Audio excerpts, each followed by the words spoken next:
Ini is warning, ini pestilence.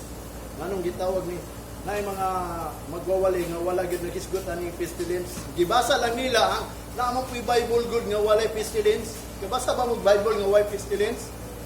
Ang King James o New King James gisgutan jud tong pestilence. Pero sa uban mga Bible version, ambot sa NIV kay ang nadunggan ako pas nagwali og NIV, gipaabot na ko na ang gitawag tong pestilence, wa niya na-mention, kaya ang iyang gi-mention earthquake in diverse places. Amen.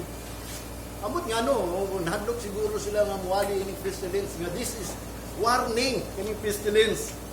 Pero, matod pa niya, for the faithful believers, katong mga matinudanon sa Ginoo ba, na nagtuog yun sa Ginoo, this is preparation. Mangandam na ta. Kaya wata kabalo, kung takos ba ta o dili, di ba? Abuto na to ng rapture niya, data ko ng rapture. Kaya nga naman, wa man gitudlo unsa may kanang gitawag og ganang qualification sa rapture. Wala man. Kundi ang qualification nga gitudlo niya kanang pagsulod sa kingdom lang. Kanang kingdom natong sudlot kay mao man na ang nibungkag sa revolto ni King Nebuchadnezzar. Magikan sa langit nga dili tinuyo, dili gilabay og kamot, dili binuhat og kamot. Mosa ni ang kingdom nga gipasabot ni Jesus Christ, kanang kingdom nga iyang puy ang dili na binuhat og kamot sa tao. Mo na ni ang ako i-pick sa inyo ha. Mo na hinungdan si Joel, chapter Joel, si propeta Joel, nag-ingon siya sa chapter 2 nga ang mga tao daw kuno nangabugnaw tanan. Ingon pa niya. Kaya nga ang husband man ug God, kanang partner sa Ginoo ba mga magwawali, ug vine dresser kanang magahinlo sa mga sanga, kita ang sanga. Pero dili ta ingon sanga gyud nga tiunay, kun dili bading lang ta ingon pa niya dito ni Jesus Christ sa John 15:7. Siya ang vine, we are the branches. O kanang branches niya nga dili mag-fruit, mamunga putlo na.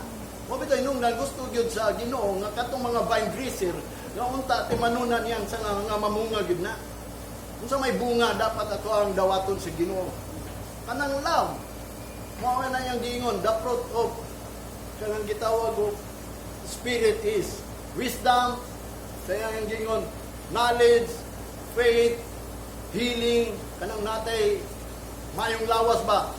Naay gitawag mga prophecy kanang mga gasa sa Ginoo. Una yang gingon gani dili ng Apostol Pablo, faith, hope, love, but the greatest is love. Muna kung kita nagtuo ni ining pulong nga gisulti sa Ginoo, kinahanglan lauman nato ni. Kunya ato ning lauman dili lang nga lauman, kundi higugmaon. Kay mao na to paglaom, di ba? But the greatest is love.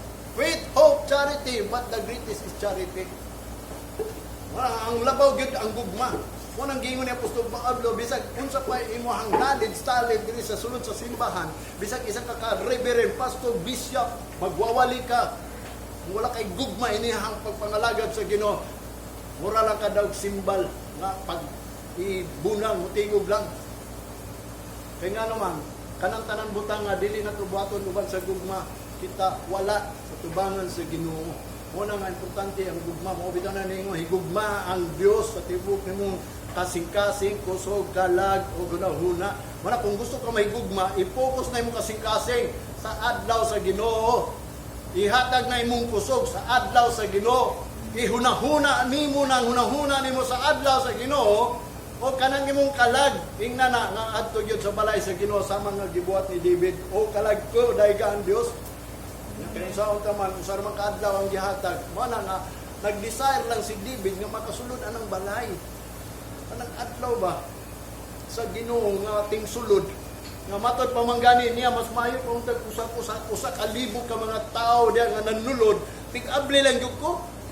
Oo, na-desire ni David. Nga naman, nahibaw yun si David kag balay nga diin gipadayag sa Ginoo diri. Nga mao na ang sanctuary, mao na ang templo, mao na ang kingdom. Mao nang balay sa Ginoo. Karon kingdom na ang gingon sa Ginoo katong mga tao nga iya sa Ginoo, bisan nasa sila nga dapit kita usa na ta diri nga naa ta sa kingdom sa Ginoo. Nga kung buhaton nato ang righteousness, kaya ang Ginoo lagi mo intron diya sa iyang kingdom kung doon na ang righteousness. Kay we are the acceptor of the kingdom of God. Kanang acceptor ba kanang power ba niya? Kita ang power, kita ang kita ang witness nga din kita mga iya sa Ginoo. Kung ikaw iya sa Ginoo, sulod yun sa balay sa Ginoo. Kay kaning balay sa Ginoo, kining adlaw sa Ginoo iya man ni. Una nga pagampog yun sa Ginoo nga dili yung kay tuklod atong mga pagsulay nga di adto mi Sabado, adto mi sa kuan. Sugdi og ampo sa Ginoo kay ang Ginoo gayo dili gid mo dili nimo paghatag. Muna kanunay pangayo Lord ayaw gyud ko isalikway nga di kumuadto sa imong balay. O bitaw na nga din kita karon mag-prepare ta. Unsa man to i-prepare katong giingon na patong miaging Domingo is the true worship is offer a sacrifice of righteousness. Manang giingon ni David, who offer sacrifice of righteousness glorifieth me. Kay kanang paghimaya gyud sa Ginoo ang gusto niya. Mo nang tan-awon nato ni mga paghimaya sa Ginoo kanang may tungod sa offering. Abi nimo kanang offering. Mo na atong service. Mo na atong pagsimba sa Ginoo, kanang pag-alagad. Nanumdum mo ni Adan. Noon wa pa mo kakuha na niya. Sultihan ta mo si Adan. Si Adan sadya nga gipagawa sila sa Garden of Eden, giikuan man sila kung kita ang Garden of Eden na sa Panakan, gipagawa sila sa Panakan, gipadala sila dito sa ilang lang gamay lang kilid. Wa na sila pasudlan kay ngano man dito sa Garden of Eden naaman ko dito ang Tree of Wisdom. Once nga makakaon sila atong Tree of Wisdom, dili na gyud sila mamatay. Mo na giingon sa Ginoo, mo na giingon siya ang madulundon ninyo ato ni pagawason sila kay ngano man. Kay basig moagi ni dito sa dalan padung sa Tree of Wisdom makakaon ni sila, di na sila mamatay. Motong gigayran sila pagpagawas ang manulunda nga naggait sa ilan, nagdalag espada. Hadlok si Adan si iba kay ngano nagsulod ang manulunda nagdalag espada. So plan niya to. Mo bitaw na nga kita ang Ginoo nagpadala og charge sa ato adili. Manang giingon ni David sa Psalm chapter 91. Ayaw ninyo na kalimti ng Psalms chapter 91. Kay mao gyud atong life. Mo na ang promise sa Ginoo kung mahimo pagbuhat mo og isa ka charge na gani. Padakan ninyo, basahan niyo kanunay. Mao na ang gipasalig sa Ginoo nimo. Mao na hinungdan aron moadto ka dito sa simbahan. Ibutang na sa inyong balay. Isagyod ka pulong na 91. Kay naa diha ang mga promises sa Ginoo kang David mo sa natua. The shadow who dwell in the secret place of God under the shadow of the Almighty. Sa lakod pagkasulti ang Ginoo mo'y nagpandong nimo nga way dapit ang mga kaaway nato. So tinuod lang ingon ni Isaiah, walay hinagiban nga gibuhat para nato nga mupatay. Lakod pagkasulti di ta mupatay kay mo may giprophecy. Way hinagiban. Walay tao nga gibuhat sa Ginoo nga magbubuhat og espada nga para nimo. Kanang espada nga yang gibuhat mo pa sa Isaiah para na sa ilang mga kalaban. Ug walay mga chismis nga mamugna para nimo nga ikaw madiskaren mo simba diri. Wala dili na sila kasaway nimo kung ikaw naa sa Ginoo. O bitaw na kung gingon tinud-ang nato ako pangalagad sa Ginoo mag-offer gyud ta og tinuod nga worship kay ngano man. Ingon ni Jesus Christ sa John chapter 4 nga ang amahan daw niya sa pag-anin niya ang akong amahan na sa langit nagapangita niya to magasimba sa espiritu kamaturan. Kanang espiritu mao na ang pagbati, dili nang espiritu nga mo nang gingon dito mo anhi ang atong kalag kanang mamatay ang tao dito sa langit wala pa nakatog langit sa tinuod lang kung nakabasa ka. Nganong mamangon na sila tungod ang kalag naa diha sa minteryo. Tagara naglawas kay ang lawas nila nadunot na natagaan na sa Ginoo o lawas nga di madunot aron pagbalik sa Ginoo una sila mamangon kitang mga buhi iwit. Dilisan lang nitong lawas kung madunot ni dilisan ni incorruptible body in the twinkling of an eye. Pero dili na sa panahon sa rapture. Mo na atong gipaabot karon hisgutan nato na kung kanusan ng twinkling of an eye. Daya kaayo nga gingon ni Pablo in the twinkling of an eye. Mo na nga kita nangandoy ta mga ningkamot jud ang atong ruling ng pa ni Apostol Pablo nga ang atong lawas kining templo may lisan ni og building nga gikan sa langit.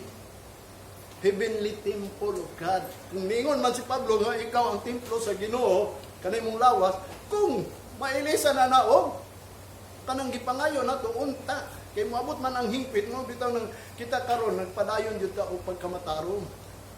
Kaysa diyan, moabot na gani na ang hingpit, dili na takabuhat o dili matarong. Puro na matarong. Mo bitaw niya ang warning sa Ginoo nga magbuhat na matarong karon. Ang tao na ito ang matarong karon. Mo na ang iyang Exodus mo ni.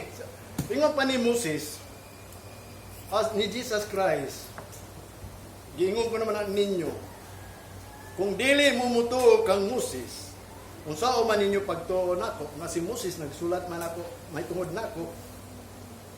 Pero kung mutuo mo nako, kinahanglan mutuo mo sa sulat ni Moses. Kay si Moses ang gihatagan og mga sugo para sa mga tao. Katong mga sugo nga mao kato ang ordinansa. Una mao to ang covenant. Ang mga tao nga dili mo take out kanang covenant sa Ginoo, never gid na siya mahimong iya sa Ginoo. Ang Ginoo na ay covenant. Ang iyang covenant nga ang mga tao nga nangalagad sa Ginoo, liso na siya ni Abraham. Kay si Abraham gitagaan og covenant sa Ginoo. Nga ikaw makabaton kag mga anak sama sa star. Unya kadtong mga tao nga matud pa ni Apostol Pablo, kadtong mga nagtuo diya sa Ginoo nga din i-counted na iyang pagtuo righteousness. Kung na kay pagtuo niya wa kay righteousness, dili to ma-counted nga ikaw takos. Kung sa umanimo nga ang imo ang pagtuo ma-counted, mo bitaw nang naatay buhaton. Patay ang pagtuo nga walay binuhatan. Sige lang tagtuo nga ang Ginoo buhi ang tuo nay gugma nato. Moingon lang mga magwawali ang Ginoo nay gugma ninyo, ang Ginoo mo protect ninyo. So sa pagi nga ang Ginoo mo protect ba siya dautan? O protect ba siya og ganang transgressor? Kabaw mo sa nang transgressor, ang atong sala kanang paglapas sa mga buhat sa Ginoo diya sa pangalagad. Sin is the transgression of law. Kung doon na may balaod, na may commandment, wa na to tumana, nakasala ta. Sama ni King Saul. Obey is better than sacrifice. Kay kanang pag-rebel, kanang rebellious, sama ra na sa mga sala, sa mga adulterious, mga witchcraft, labaw pa sa tanan, sama ra na nga nagsimba ka o idolatry. Muna giingon ni Samuel kang King Saul. Kung ikaw nag-rebel, kung ikaw nag-disobey, amura kag nagsimba ra ka og Diyos. Sa tinuod ingon ni Pablo, ang mga Gentiles kita Gentiles ta. Ang atong pagsimba kung wala pa nagtudlo si Apostol Pablo, unsa ang pag-sanctify niya itong pagsimba sa demonyo gyud ni. Matod pa niya, the Gentile sacrifice is not to God, but to the demons. Mabasahan ra nato na ang usay mga tao ba mangita gyud og bersikulo chapter. Sa tinuod lang giingnan ta mo kani ako tanang gisulti, di ka ni diri di ko mosulti ug wa na ko na basahan diri. Mo bitaw na ninitag na aduna tay gitawag og offering of sacrifice. Nga kanang offering mao na gikawat sa mga tao sa iya sa Ginoo. Mo na iyang gingon dito sa Malakay. Mao ni ang ikaduhan yung gibuhat. Malakay chapter 3 verse 13 and 14. Mo na yang ang inyong sikan nga gibuhat nako, ikaduhan yung gibuhat nako, inyong gitabunan ang altar pinaagi sa inyong mga luwa, mga hilak, mga pagbulo aron lang dili ninyo mahinumduman ning about offering. Mo na hinungdan wala gyud na kuha daw sa Ginoo nga maayong mga buhat diya sa tubangan. Kanang ang Ginoo wa kadawat og maayong buhat sa mga tao diya sa Ginoo. Sa tinuod lang ang Israel karon. Gawas katong mga Hudiyo nga diin nag-adapt ang Jesus Christ sama nato Kristohanon. Mao ra to. Pero katong mga Hudiyo, mo bitaw to na ako ninumduman nganong nagkural ng Israel. Gamay ra ng Israel pero karon kural na gid na sila. Why makasulod? Mo hindi nakakabalita og mga gitawag suicide bomber dito. Nga naman, hindi naman kasulod. So pagsulod nila, mo bitaw di kural. Mo mangguna ang ilahang pagtuo kay gisugo man ang pagkural mo. Pero dili kural. Ingon sa Ginoo nga simento kun dili ako inyong kural. Ayaw ninyo kuralin na inyo ang banay mga tao. Ayaw mo pagkural kay ako ang inyong kural. Ang kural nako sa inyo ang paghimaya ninyo sa ako mo na inyong depensa. Mo nang giingon kanang wall nilang gagibuhat mo nang gipamutangan dito sa mga Palestinian, the wall of shame. Kural sa kaulaw. Ulaw sila. Ulaw yun sila, ingon, gamanan nilang Ginoo, nganong magkural-kural man sila. Kaya nga naman, wak naman nila himaya ang Ginoo. Mo bitaw natong himayaon natong Ginoo karon aron depensahan ta sa Ginoo kay bisan asa ta mo adto panlakaw ta sa tinuod lang dili mo dool ang pestilence kanang pandemic kanang gitawag og virus kung ikaw na adiri sa tinuod lang bisan asa ka kay ara sa mga matinudanon kanang virus para lang sa dili matinudanon ang delikado ana katong mga lukewarm delikado pa ta. Kundo matod pa ako nabasahan dito kung wa man mo nakabaton ining pestilence pag abot sa 666 kanang Great Tribulation diha daw kapukan ang tao. Ang tanan mga Kristohanon na isulat din ako nakit-an nga di makalikay sila ining pestilence. Kaya usara man ka warning sa mga Kristohanon nga kanang gitawag og lukewarm pero katong matinud-anon never gayod mo dool ninyo mabita na kanang Psalms 91 kundo na mo time isulat na sa inyong balay. Kaya mao na ang kadasigon nato. Mao na muhatag nato revival ang simbahan. Mao na yang gingon diri sa Exodus. Exodus chapter 12. Mao na ang ordinansa nga dili gyud nato ni pwede dili buhaton. Buhaton ta gyud ni. Kaya mao man niya ang pamaagi. Usaw na to pagsimba sa Ginoo, gusto mo musimba sa espiritu ka matura? Usaw niyo pagsimba sa espiritu ka ng pagbati ba? Ang pulong sa Ginoo is holy. Kung batiwan na nimo, therefore ang Holy Spirit na animo. Wala kumuani ka dinhi aron gigayran ka sa Holy Spirit dapat na kay pulong sa Ginoo galong ni ani ka diri. Labaw sa tanan kung muani ka diri, balaan ka na. So therefore ang Holy Spirit na animo.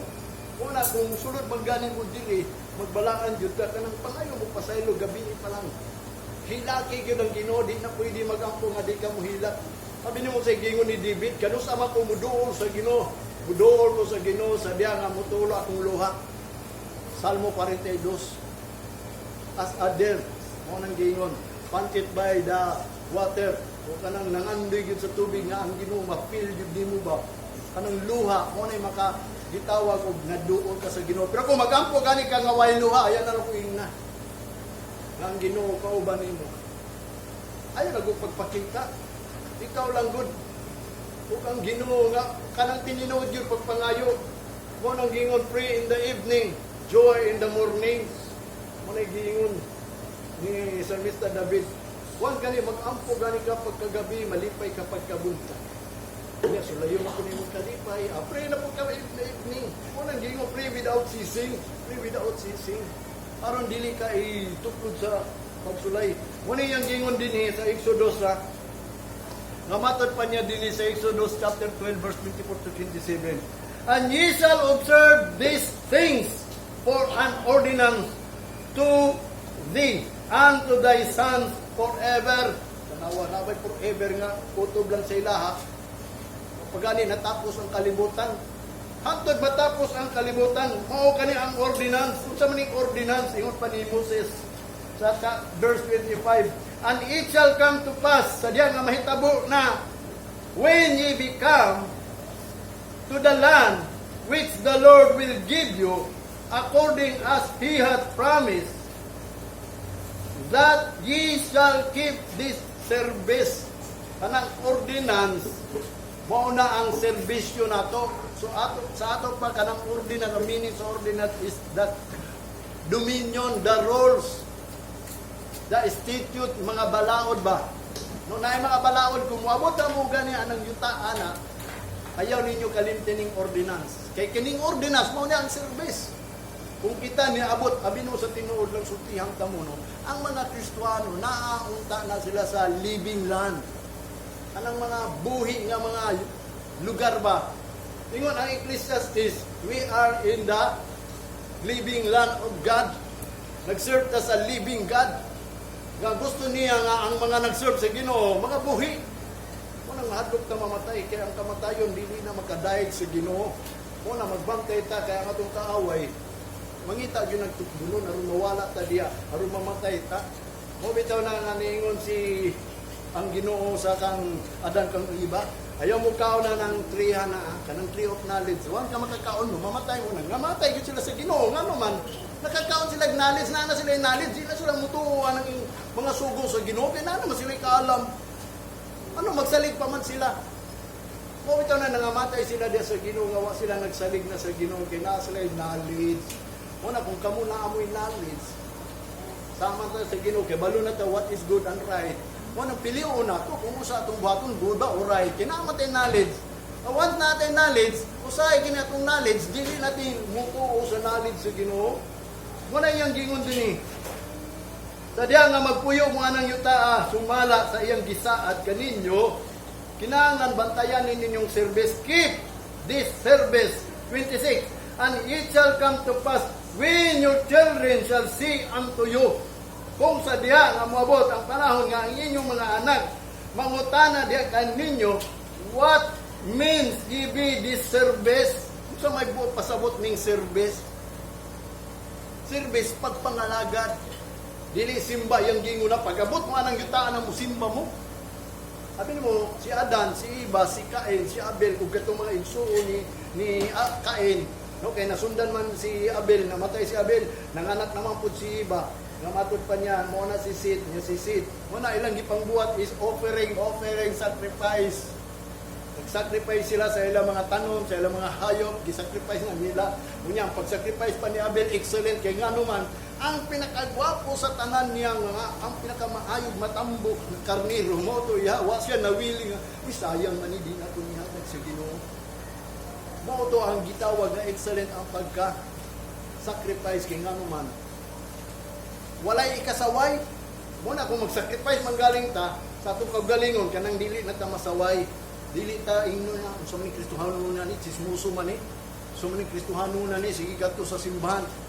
Palaaway man ni, naaman ni mga bisyo, naaman ni, musukon manigbana, musukon manig mga tao sa gawas. Abi nimo kanang mga asawa nga musukon bana, wala na dawata sa Ginoo. Kaya ang usagod ka knowledge nato is, ang number 1 niyo, submit to your husband. Your husband love your wife. Usa man nimo pagigugma sa imong wife. Sigugma ang Ginoo, wa bitaw nang love the Lord with all your heart and your neighbor as yourself. Usa man nimo pagigugma sa imong neighbor, ingon sa imong kaugalingon, wa magalit ka nagigugma sa Ginoo. Kaya ang Ginoo ra may mutudlo sa tanan pagigugma nila. Mo na yang gingon dinhi.